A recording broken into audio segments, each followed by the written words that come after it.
Seiring meningkatnya kasus terkonfirmasi positif COVID-19 di Kabupaten Karawang, Bupati Karawang Selika Nurhadiana meminta kepada Dinas Pendidikan Karawang untuk menunda kegiatan pembelajaran tatap muka selama 14 hari ke depan. Hal itu dilakukan selain adanya peningkatan kasus terkonfirmasi positif COVID-19, angka vaksinasi anak untuk usia 6 hingga 11 tahun atau siswa sekolah dasar untuk dosis kedua baru mulai dan belum merata ke seluruh sekolah. Bupati Karawang, Jawa Barat Selika Nurhadiana menginstruksikan Kepala Dinas Pendidikan Kabupaten Karawang agar menghentikan sementara pembelajaran tatap muka untuk seluruh siswa di Kabupaten Karawang, mulai dari tingkat PAUD hingga sekolah menengah atas dan kejuruan hingga 2 minggu ke depan. Sebelumnya, Kabupaten Karawang sudah mulai pembelajaran tatap muka 100% pada hari Rabu tanggal 2 Februari kemarin. Namun karena meningkatnya jumlah kasus terkonfirmasi COVID-19 di Kabupaten Karawang, pembelajaran tatap muka atau PTM kembali dihentikan selama 14 hari ke depan. Teman-teman, kita tahu kan kasus di Karawang ini cukup signifikan ya. Per hari itu kenaikannya 1-2%. Jadi 1-2%. Bor rumah sakit juga sudah mulai terisi. Kita tahu juga anak-anak kita baru dosis pertama ya, khusus anak-anak SD ini kan baru dosis pertama. Jadi kita tunda PTM ini sampai 2 minggu ke depan, tanggal 19, dengan harapan 1 minggu ini kita selesaikan di dosis kedua. Karena kemarin kita dibiarin tanggal 3 Januari, nanti 3 Februari sekarang itu udah mulai running untuk dosis kedua. Saya pikir semua orang tua pengen anaknya sehat. Jadi kalau orang tua ini justru malah kalau anaknya sakit lebih sakit dirinya kan ya daripada dirinya yang sakit.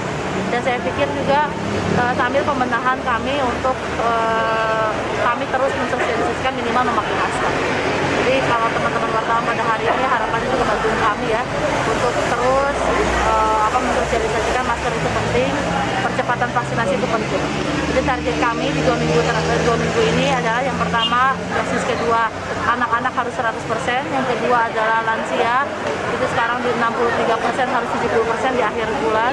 Terus juga dosis kedua di angka 67% harus di angka 75 minimal. Jadi memang kita lagi kejar target dosis pertama harus 90%. Jadi memang kita harus fokus ke percepatan vaksinasi. Dan tadi ini ada Kepala Dinas Pariwisata juga, kebudayaan, jadi kita tidak dulu ada acara-acara yang kemarin juga heboh di tetangga kita kan, jadi kita juga nggak ada acara-acara yang terlalu berpotensi mengumpulkan orang sampai ribuan, ratusan ribu. Bupati Karawang Selika Nurhadiana juga menjelaskan, jika saat ini bed occupancy rate di rumah sakit di Kabupaten Karawang mulai mengalami peningkatan 1 hingga 2% per harinya. Dengan adanya peningkatan kasus COVID-19, mereka tidak mau mengambil resiko jika nanti ada pelajar yang terkonfirmasi positif COVID-19 sehingga mengakibatkan klaster baru. Selain itu, untuk anak sekolah dasar di Karawang juga baru menjalani vaksinasi dosis kedua. Sehingga untuk mengurangi resiko penyebaran COVID-19, pemerintah Kabupaten Karawang meminta untuk memberhentikan pembelajaran tatap muka hingga 14 hari ke depan. Hingga saat ini kasus terkonfirmasi positif COVID-19 telah mencapai angka 43.769 kasus dengan 49 orang masih perawatan di rumah sakit, 197 menjalani isolasi mandiri, 41.657 dinyatakan sembuh, dan 1.866 orang dinyatakan meninggal dunia. Kini sejak sepekan terakhir, per hari rata-rata kasus terkonfirmasi positif COVID-19 mencapai angka 30 hingga 50 kasus. Dengan adanya program percepatan vaksinasi dosis 1 dan 2 serta dosis ketiga atau booster, diharapkan bisa menekan laju penyebaran kasus terkonfirmasi positif COVID-19 di Kabupaten Karawang. Selain itu, diharapkan kepada warga Karawang agar selalu mematuhi protokol kesehatan saat beraktivitas di luar rumah.